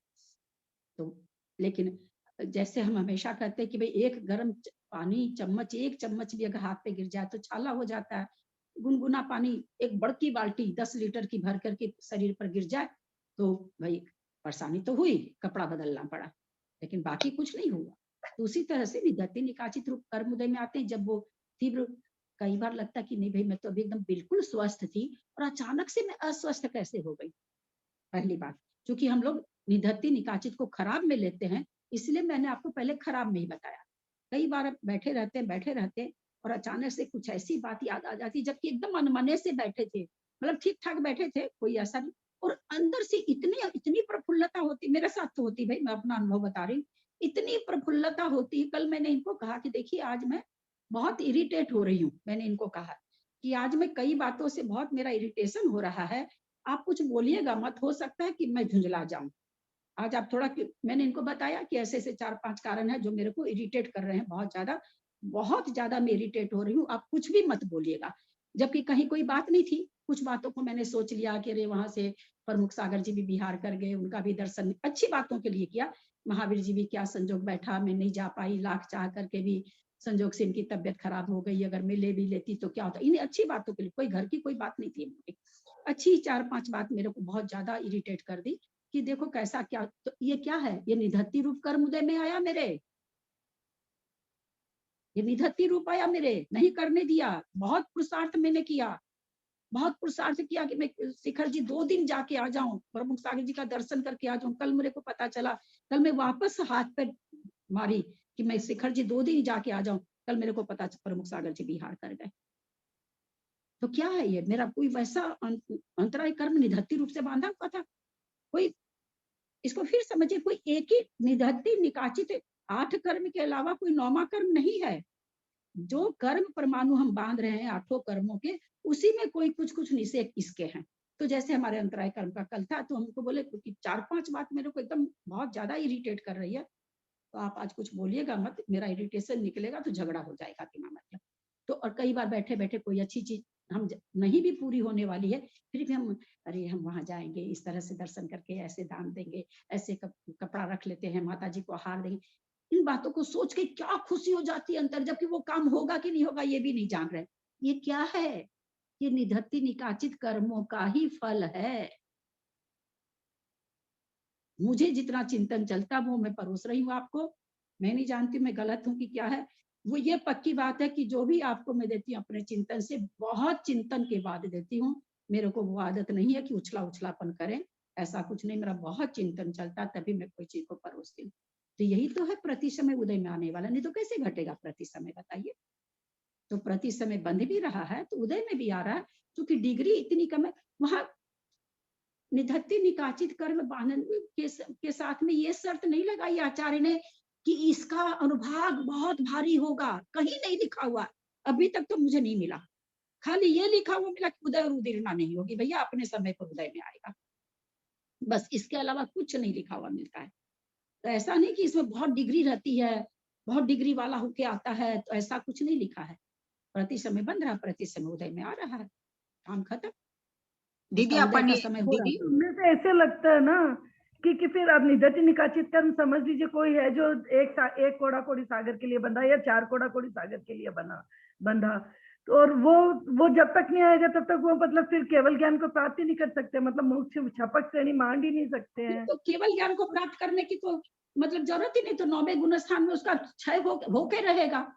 निवृत्ति जैसे, इसको ऐसे समझिए, आ गया ना, इसको फिर समझिए, एक बार और समझिए आपका शंका। आपके पास कोई बहुत भोथा चक्कू है, एकदम बैठ गए आप काटने के लिए उससे केला, अब वो केला कैसा कट रहा, उगड़ खाबड़ कट रहा, कट भी नहीं रहा, बिंदर कटना शब्द नहीं बोलना चाहिए, बिंदर ही नहीं रहा। एक आपके ही बगल में एक ऐसी लेडी बैठी एकदम साफ, अंगली कट जाए, ओ फट फट फट फट फट फट उसको बारीक कर ली, हो गया आपका 1 केला भी नहीं बिंद रहा, उसका 10 केला बिंदर गया। तो अनिवृत्तिकरण परिणामों से तो खत्म हो जाएंगे ना वो कर्म, तो आगे केवल ज्ञान में कहाँ बाधा है, कोई बाधा नहीं है। बिफोर ले आए ना, यही तो मैं पूछना, यही तो मेरे को डाउट हो रहा है। फिर अनिवृत्तिकरण में पहले ले आए ना, बिफोर में ले आए ना, उस समय आप जो बोल रहे हैं कि वो अपना समय देख के ही फल, मतलब समय से ही फल। तो यही तो आचार्य ने कहा कि इसके पहले तक तो वो फल दिए बिना नहीं जाता। अनिवृत्तिकरण गुण स्थान को कितने से जीव प्राप्त करते हैं? 6 महीना 8 समय में, छपक की बात कर रहे हैं, 608 जीव, अनंत। हमको एक बात बताइए, एक क्लास में 50 आदमी काले, 5 आदमी गोरे, कोई देखने आया बाहर जाके बोलेगा अरे भैया कैसी क्लास है, सारे बच्चे काले थे, गए बेचारे 5 बच्चे तो पानी के भाव में। तो और कहीं उसका कुछ नहीं हो रहा है, एकमात्र अनिवृत्तिकरण छपक वाले के हो रहा है, क्योंकि आगे तो भोगने की जगह ही नहीं ना है उसके पास। 10वें गुण, इसलिए इन परिणामों को हम लोग प्राप्त नहीं कर पाते ना, इसलिए इन परिणामों को नहीं हो पाता। इन परिणामों को प्राप्त करता उसके होता है। और वो भी 9वें गुण स्थान में कहा, अनिवृत्तिकरण परिणाम तो नीचे भी हो रहे हैं, प्रथमोषम में भी हो रहे हैं, क्या अनंतानुबंधी के विसंयोजन में भी हो रहे हैं। अब ये मुझे नहीं पता कि उस, अभी मैंने कभी ध्यान नहीं दिया, हो सकता वहां भी होते हो। अभी तक जो पढ़ा कर्मकांड जी में वो यही पढ़ा 9वें गुण स्थान में। अगर 9वें गुण स्थान के परिणामों की, क्योंकि सबसे विशुद्ध परिणाम हम आप लोगों को बताए थे कि 3 करण परिणाम सबसे ज्यादा विशुद्ध कब होते हैं? सबसे अच्छे विशुद्ध छपक श्रेणी वाले के।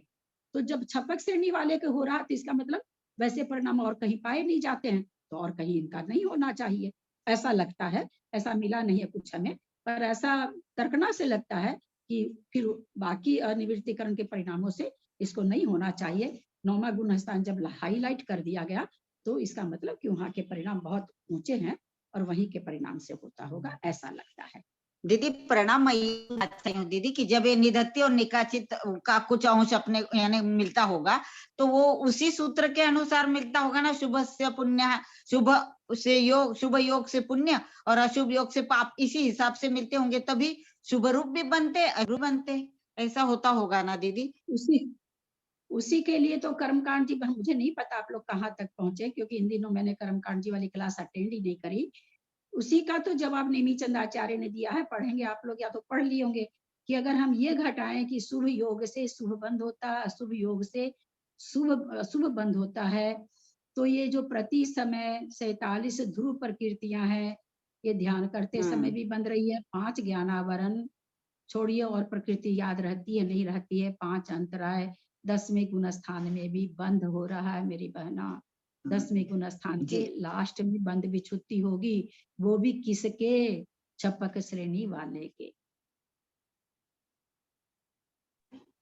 तो इसलिए वो एक, जैसे हर ग्रंथ का आज तत्वार्थ सूत्र सिद्धांत ग्रंथ का, वैसे उसकी व्याख्या करें तो उसकी तो जितनी 100 व्याख्या तो उसी पे की गई है, वो एक अलग बात हो जाती है।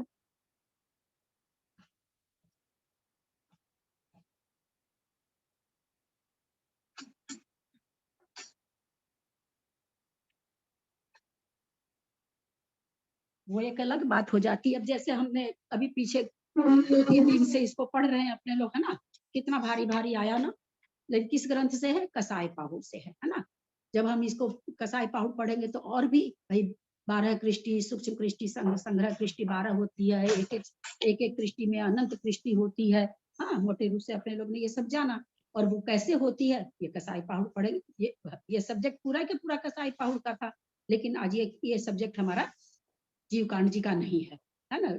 इन्होंने दे दिया रत्नचंद्र जी ने, लेकिन कोई भी, हमने कहा ना, मैंने 2-3 क्लास सुन ली, परमनाथ सागर जी की सुनी, विकास भैया की भी सुनी। जब मैंने इसमें देखा इतना विवरण है तो किसी ने कुछ नहीं बताया। प्रणमय सागर जी तो खैर बहुत ही कम बताए हैं, भैया कुछ तो बताए हैं, तो नेचुरली ये बहुत ऊंचे ग्रंथ की बात यहाँ पर आ गई। तो वैसे ही तत्वार्थ सूत्र के हिसाब से शुभ पुण्य से शुभ पाप से, शुभ योग से पुण्य बंद, शुभ योग से एक मोटी परिभाषा होगी, बच्चों की समझाने की परिभाषा हो गई। उसी का जब हम लोग इसको देखे, सर्वार्थ सिद्धि में पढ़े होंगे तो उसमें बहुत व्याख्यान आया होगा, मुझे तो अभी याद नहीं है, लेकिन इसी को और ऊंचे ग्रंथ में जाइए, कर्मकांड जी आएगा, आप लोगों को आया नहीं है तो वहां पर शंका उठाई गई कि भाई ऐसा अगर कहोगे कि शुभ योग से शुभ बंद होता है, तो फिर जो 47 ध्रुव प्रकृतियों में अशुभ प्रकृतियां भी बंद रही है, उनका क्या होगा? यहाँ पर यही उत्तर दिया गया है। तो है ना, हर चीज को अब हम लोग बहुत ऊंचे ऊंचे ग्रंथ पढ़ने लगे ना। हम इसीलिए सबसे पहले आप लोगों को कहे कि तर्कना से उत्तर देना सीखिए, तर्कना से जवाब निकालना सीखिए, और तर्कना से ही सामने वाले से प्रश्न भी करिए। हम तो आप लोग को बार बार कहते हैं प्रश्न करिए। आप लोग अपनी तार्किक शक्ति जब बढ़ा लेंगे ना, तो आपको किसी से भी किसी प्रश्न का उत्तर पूछने की जरूरत नहीं रहेगी। मुझे बहुत कम जरूरत पड़ती है, क्योंकि हम तर्कना से हर चीज को सुलझाते हैं। तो आप लोग भी अपनी तर्कना शक्ति बढ़ाना चालू करिए, तो बहुत बहुत आनंद भी आएगा। तो इसलिए वो बहुत बहुत बहुत, जैसे अब कहते हैं कि भाई अब कोई 5 परमेष्ठी का नाम पूछे, अब आपसे 5 परमेष्ठी का कोई नाम पूछेगा क्या? बताइए, कोई नहीं पूछेगा ना। तो जैसे जैसे ऊंची क्लास होती जाती है, चीजें सूक्ष्म से सूक्ष्म, सूक्ष्म से अब 5 परमेष्ठी का और ऊंची क्लास में जाते हैं तो उनकी परिभाषा के बाद फिर और उनका कि वो आगे क्या क्या करते हैं। तो इस तरह से है 5 ही परमेष्ठी, पर जैसे जैसे जैसे जैसे हम ऊपर चले जाते हैं, उनका कितना विशद वर्णन होते चला जाता है। रहन सार वगैरह में कितना विशद वर्णन, वही 5 परमेष्ठी, घूम फिर के वही 5 परमेष्ठी जो बच्चे में पढ़ाया गया। तो वही चीज है कि जैसे जैसे उनकी, अब इतनी मोटी बात लेके नहीं बैठिए कि शुभ योग से पुण्य होता है, अशुभ योग से पाप होता है। ये मोटी परिभाषा तो यही है कि अशुभ योग से अशुभ का बंद होगा, शुभ योग से शुभ होगा। लेकिन अशुभ प्रकृतियां भी प्रति समय बन रही है। कारमान वगैरह शुभ प्रकृति है, तेजस कारमान शुभ प्रकृति है, वो भी प्रति समय बन रहा है। तो योग हमारा कैसा भी रहे, अनुभाग में फर्क पड़ता है। मैं पहले भी बता चुकी हूँ, अनुभाग में फर्क पड़ेगा। शुभ योग से शुभ प्रकृतियों का अनुभाग ज्यादा बंधेगा, अशुभ प्रकृतियों का अनुभाग कम बंधेगा, फर्क ये पड़ेगा। नहीं तो आपको प्रश्न करना चाहिए कि फिर काहे को शुभ योग करें, जब प्रकृति सब हमेशा बंधी रही काहे को करें, ये प्रश्न खड़ा होना चाहिए। इसलिए करें कि शुभ योग करेंगे तो शुभ प्रकृतियों का अनुभाग हमको पता चलता है। हमको प्रकृति कहाँ पता चलती है कि हमको कौन सी बंध रही है, कौन सी बंध नहीं। वो तो उदय में आती है, शुभ रूप फल रहती तो हमको अच्छा लगता है, तो हमको तो अनुभाग का पता चलता है। तो दरअसल शुभ योग से अनुभाग शुभ प्रकृति का ज्यादा पड़ेगा, अशुभ का कर्म कम पड़ेगा, अनुभाग में काम आता है। योग जो काम आया आपका शुभ और अशुभ, वो अनुभाग शक्ति बांधने में काम आएगा। वहां पर होगा कि शुभ प्रकृति में अनुभाग ज्यादा पड़ेगा, अशुभ में कम पड़ेगा शुभ योग से। अशुभ योग से अशुभ प्रकृति का अनुभाग ज्यादा पड़ेगा, शुभ प्रकृति में कम पड़ेगा। समझ में आया होगा? आप अपनी तर्कना से भी लगाया करिए मेरे उत्तर को कि हम ठीक बोल रहे हैं कि नहीं। बहुत सुंदर समझ में आया दीदी, बहुत अच्छे से। सबके बहुत अच्छी बुद्धि है सबके पास, इसलिए आप लोग भी तर्कना करके मेरे को गलत सिद्ध करा करिए। आप गलत सिद्ध करेंगे तो मैं और खोजूंगी, है ना। इसलिए है ना, तर्कना से हमको गलत सिद्ध करा करिए, मेरे उत्तर को काटा करिए। ऐसा नहीं सोचा करिए कि मैं जो बोलती सही है। अगर आपको लगता कि नहीं ऐसा नहीं होना चाहिए तो बिल्कुल आप बोलिए कि नहीं ऐसा हमको तो नहीं लगता। घर में समझाने की शक्ति होगी समझाऊंगी, नहीं तो फिर कोई बात नहीं, हाथ जोड़ लेंगे अपन, उसकी कोई झगड़ा थोड़ी है। इसलिए काटा करिए बात को, नहीं समझ में आए तो बिना मतलब का थोड़ी काटना है। नहीं समझ में आया कि नहीं ये चीज तो ठीक गले नहीं उतर रही, हमारे तो गले नहीं उतर रही, ऐसा करा करें। किसी का आज का जितना भी हम लोग विश्लेषण किए, सबको सब चीज समझ में आ गई है ना? आई दीदी, बहुत अच्छी आई। सारी निगति निकाचित कैसे बनता, कैसे हाँ, उदय में आता है, क्या होता है, बहुत सारे भ्रम दूर हो गए। उससे क्या, हाँ बहुत सारे भ्रम दूर हो गए। आज वाला रिकॉर्डिंग तो आप लोग 2-4 बार सुन लेंगे ना तो सुन याद हो लेंगे। जाएगा। आज को तो सुनी जाएगी। हाँ दीदी, बहुत सारे जब भी आई वैसे आपकी सारी रिकॉर्डिंग बहुत सारे भ्रम दूर हो गए। अभी तक तो बहुत वो लगता था कि निदति निकांचित कर्म पता नहीं कितने सखत कैसे क्या है। बहुत जरूरी है। और आप इसको अलग से अपना कोई ग्रुप बना रखे हो, अपने खुद का ग्रुप, ऐसे ग्रुप, उसमें आप ये वाली क्लास अलग से कर लेना, सेव कर लेना, जिससे क्या कभी सुनना रहा तो सुन दिया। किसी विशेष आदमी को भ्रम हो रहा है तो आप उसको भी सुना सकते हो। तो ये वाली क्लास जब आएगी, आज की तारीख कितनी है, 5 है कि 6 है, ये वाली रिकॉर्डिंग आप अपने में अलग से भी कर लेना, क्योंकि इतनी रिकॉर्डिंग में तो उसमें ऊपर तो लिखा हुआ नहीं है कि आज ये बताया गया है, आज ये बताया गया, तो इतनी क्लास में आपको डेट तो याद रहेगी नहीं, तो इसको आप अलग से भी कर लेना से। वो व्हाट्सएप पे स्टार्ट मैसेज होता है ना, स्टार्ट मैसेज में दबा देने से वो हमेशा सामने ही रहेगा। वरना कई बार किसी के ऊपर बहुत कोई ऐसे सख्त कर्म आ जाते हैं, कुछ होता है तो यही कह देते हैं भैया तुम्हारे पर निदति निकांचित कर्म का वो हो रहा है। अब नहीं बोलेंगे, अब नहीं बोलेंगे, अब क्या बोलेंगे, फिर बोले क्या बोले, अशुभ कर्मों का, अशुभ कर्म का निदत्ति निकाचित बोलना छोड़ दीजिए। यही सब बोल के तो आप लोग की गलती नहीं है। मैं भी कहता रही हूँ कि मैंने एक दिन, आज थोड़ी 15 साल पहले मैंने केसी जैन को बोला, आज थोड़ी बोला था कि आप लोग की निदत्ति निकाचित को खराब क्यों कर रखे हैं, क्योंकि आचार्य श्री 2010 में आए थे, तब मैंने भजन बनाया था। तो आज से 13 साल पहले तो मैंने भजन ही बनाया था। तो उसके पहले तो मैंने एक दिन कहा कि आप लोग इस तरह से बोल बोल के लोगों को ऐसा कर दिए कि निदत्ति निकाचित खराब ही होता है। भाई निदत्ति निकाचित कर्म तो क्या कहते हैं, लकड़हारा को राजा बना देता है, लकड़हारा के गले में वो राजकुमारी जाके माला पहना देती है, ये भी निदत्ति निकाचित कर्म हुआ। उसका कोई बांधा हुआ था, उदय में आ गया। कि आप अच्छी बात भी बताइए ताकि लोग अच्छे काम करते समय भी लोगों को लगे कि हमारा निदत्ति रूप कर्म बन रहा है तो हमको शुभ फल देगा। इसलिए बहुत बेनारा जी से भी खूब बहस हुई थी मेरी। बोला नहीं, लोग बोलते हैं क्या कर, मैं क्या आप फैलाइए कम से कम, क्या ये निदत्ति निकाचित ऐसा डर बैठा दिया लोगों को कि और तो कहीं भले कितना भी पाप करो, मंदिर में नहीं करो। जबकि ये तो प्रति समय, मैंने उनको कहा बेनारा भाई साहब प्रति समय आते ही है तो कर्म परमाणु कोई खास समय में थोड़ी आते हैं। जो बंध रहे हैं उसी में से कुछ प्रदेश में निदत्ति निकाचित रूप बन जाते हैं, कुछ वैसे बनते हैं। हर समय निषेक रचना हो रही है। दीदी एक हमेशा बोला जाता है कि बाहर बंधे हुए पाप का क्षय करने के लिए मंदिर में जाते हैं, जो मंदिर में पाप बंधेगा उसका क्षय करने के लिए कहाँ करोगे? क्यों कहा जाता है ऐसे? वही तो आपको कहना, क्यों कहा जाता है कि देखिए ये कथन इतने मोटे हैं, जैसे हम बच्चे को, छोटे बच्चे को कहें कि देख अगर तू मंदिर नहीं जाएगा तो तेरे सींग उग जाएगा, है ना, कहते हैं ना बच्चों को, कई सुनते हैं आप लोग ऐसा कहते हैं, हम लोग तो खैर नहीं कहे कभी। तो अब वो बच्चा अरे बाप रे सींग उग जाएगा, वो चीज हो गई कि भाई ऐसा कहेंगे तो लोग कम से कम मंदिर में तो क्लेश नहीं करेंगे, संवाद नहीं करेंगे, कोई तरह का मन में ऐसा नहीं लाएंगे, कम से कम यहाँ तो बचेंगे, और कुछ नहीं है। ये बातें बोलने की हैं, प्रवचन की हैं, ये गोमटसार कर्म कांड जीव कांड की नहीं है, ये नेमीचंद आचार्य की नहीं है, वीरसेन आचार्य की नहीं है, ये हमारे आपके बोलने का विषय है, जो बोलते हैं केवल लोगों को ठीक करने के लिए कि कम से कम मंदिर में शांति से रहे, बस, और कोई औचित्य नहीं। इसीलिए लोग बोलते हैं कि कम से कम लोग मंदिर में 500 आदमी आते हैं, उसमें से 5 आदमी को ज्ञान है, बाकी 495 को तो ज्ञान नहीं है, तो वो कम से कम विसंवाद करने से बचेंगे, कुछ भी अनर्गल प्रवृत्ति करने से बचेंगे। 595 आदमी का ध्यान रखा जाए कि 5 आदमी का रखा जाए, 595 का रखा जाएगा ना, तो इसलिए वहां पर ऐसा बोला जाता है। लेकिन हम तो बड़े बड़े शास्त्र पढ़ने लगे ना, तो बड़े शास्त्र पढ़ने के बाद में हमारे संकल्प विकल्प कम होने चाहिए कि ज्यादा होने चाहिए? कम होने चाहिए ना। तो हमारा अभी संकल्प विकल्प कम होना चाहिए कि अरे निधत्ति रूप बन रहा, अरे ये हो रहा, ये हमारे कम होने चाहिए।